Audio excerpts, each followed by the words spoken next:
Assalamualaikum warahmatullahi wabarakatuh. Perkenalkan, nama saya Afrizal dari Prodi Manajemen, Fakultas Ekonomi Bisnis, Universitas Pelita Bangsa. Pada video ini saya akan membawakan sebuah materi dengan bertema pasar uang dan pasar valuta asing dalam rangka memenuhi tugas mata kuliah bank dan lembaga keuangan. Selamat menonton dan semoga apa yang saya sampaikan nantinya dapat dipahami. Terima kasih.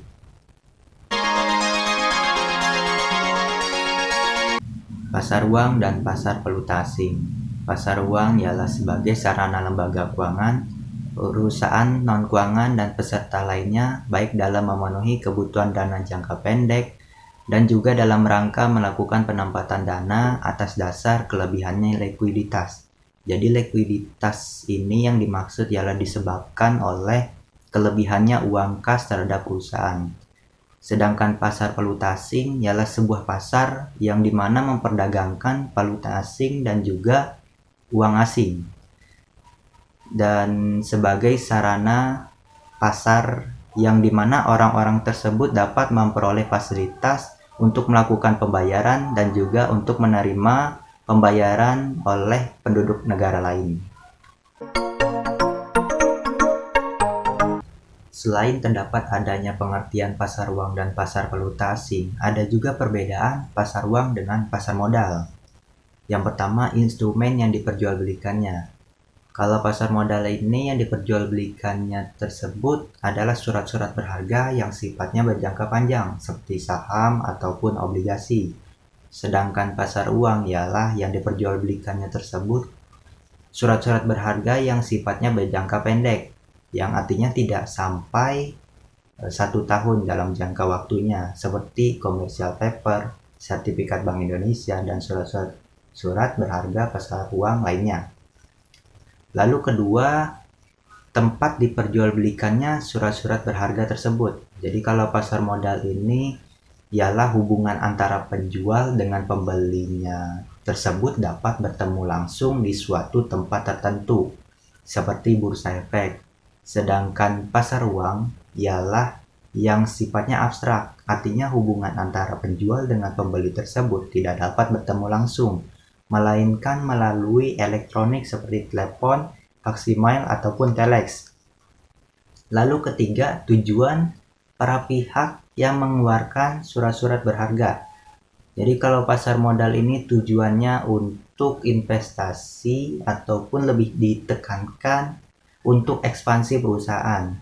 Sedangkan pasar uang ini ialah tujuannya untuk memenuhi kebutuhan modal jangka pendek seperti untuk keperluan modal kerja lainnya. Pihak-pihak yang terkait dalam pasar uang terbagi dua. Yang pertama, pihak yang membutuhkan dana. Dalam hal ini, bank maupun non-bank pastinya membutuhkan dana untuk memenuhi kepentingan tertentu. Lalu kedua, ada pihak yang menyediakan dana ataupun yang menanamkan dana. Dalam hal ini bank maupun non-bank pastinya menjual dana dalam rangka bertujuan untuk investasi di pasar uang. Lalu ada tujuan pasar uang bagi investor. Nah, seperti penjelasan sebelumnya terbagi dua opsi. Yang pertama dari pihak yang membutuhkan dana dan juga dari pihak yang menanamkan dana. Untuk dari pihak yang membutuhkan dana terbagi 4 opsi ataupun 4 tujuan.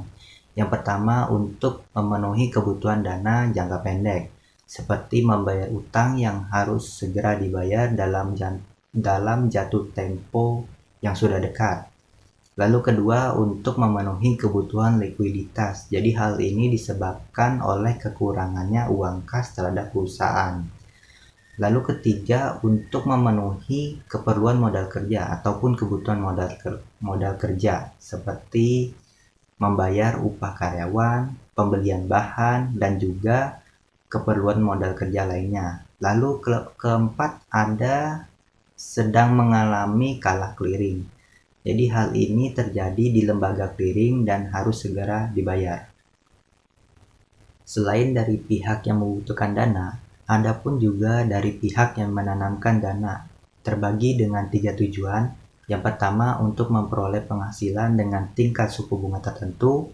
Kedua, untuk membantu para pihak yang mengalami kesulitan keuangan. Ketiga, berspekulasi. Spekulasi ini ialah sebuah tindakan untuk menebak apa yang akan terjadi di masa yang akan datang. Contohnya dalam kehidupan sehari-hari, gambarannya saya berspekulasi ataupun menebak bahwa ada tukang somai yang akan lewat di depan rumah saya. Pada saat saya berspekulasi ataupun menebak, belum tentu hal itu akan terjadi.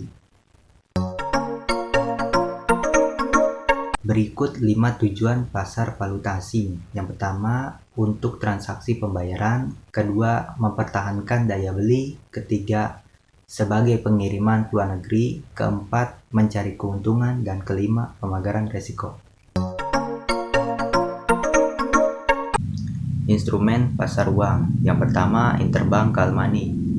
Ialah kredit atau pinjaman dana yang harus segera dilunasi dari pihak pemberi dana ataupun dikatakan kreditur. Dan apabila sudah ada tagihan ataupun panggilan dari pihak pemberi dana tersebut, maka dalam jangka waktu pembayarannya berkisar 1-7 hari. Kedua, sertifikat Bank Indonesia. Ialah surat berharga yang diterbitkan oleh Bank Sentral Indonesia dan dilakukannya atas acuan dengan nominal tertentu, dan biasanya dikaitkan oleh kebijaksanaan pemerintah terhadap pasar terbuka dalam masalah penanggulangan jumlah dana yang tersebar ataupun jumlah uang yang tersebar. Ketiga, sertifikat deposito. Ialah utama ataupun cara yang dilakukan oleh pihak perbankan dalam memenuhi kebutuhan dana jangka pendeknya.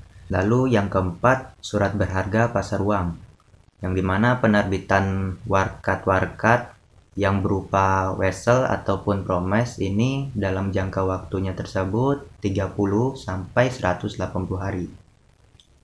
Lalu yang kelima, banker acceptance, merupakan wesel bank yang diberikan dengan cap kata-kata accepted dan dapat diperjualbelikan dalam pasar uang. Hal ini sebagai salah satu sumber dana dalam jangka waktu pendek. Lalu yang keenam, commercial paper, merupakan surat berharga yang dapat diperjualbelikan dengan jangka waktunya tersebut tidak lebih dari 1 tahun.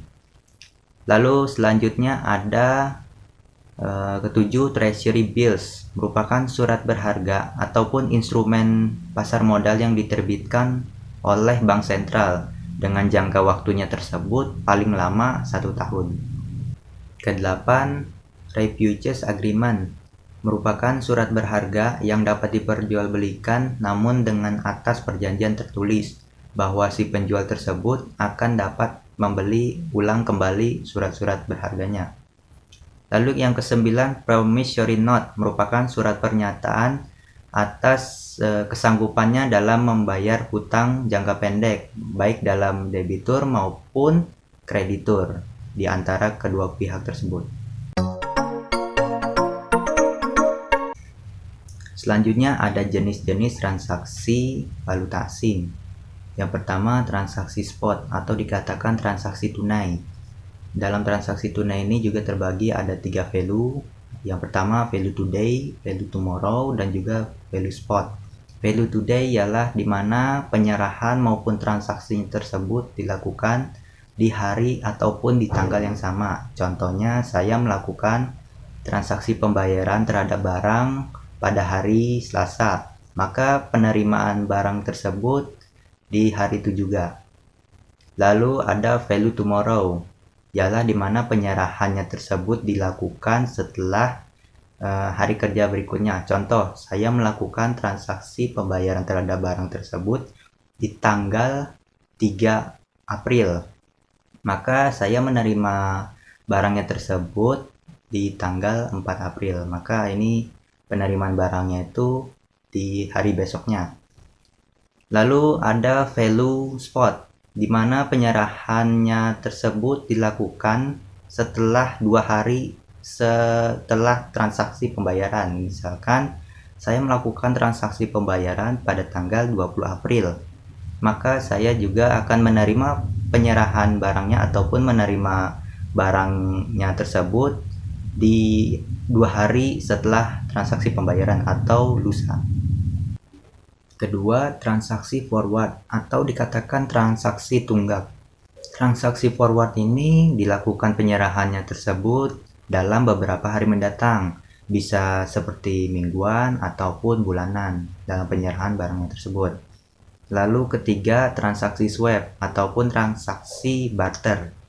Ini merupakan sebuah kombinasi antara hubungan penjual dengan pembelinya tersebut dalam pertukaran mata uang tunai.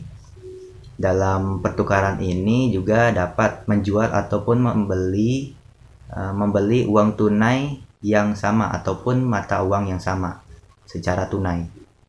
Keempat, transaksi option, di mana suatu hak untuk membeli aset pada harga dan juga jangka waktu yang sudah disepakati.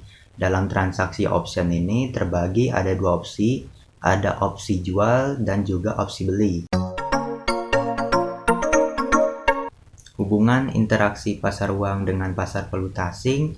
Jika kita hendak menginvestasikan uang tersebut dalam pasar uang, maka kita juga selalu mempertimbangkan kegiatan yang terjadi di pasar valuta asing. Demikian pula sebaliknya. Demikian materi yang sudah saya sampaikan. Apabila ada kesalahan kata, mohon dimaafkan. Dan juga semoga bermanfaat dengan apa yang saya sampaikan pada materi ini. Wassalamualaikum warahmatullahi wabarakatuh.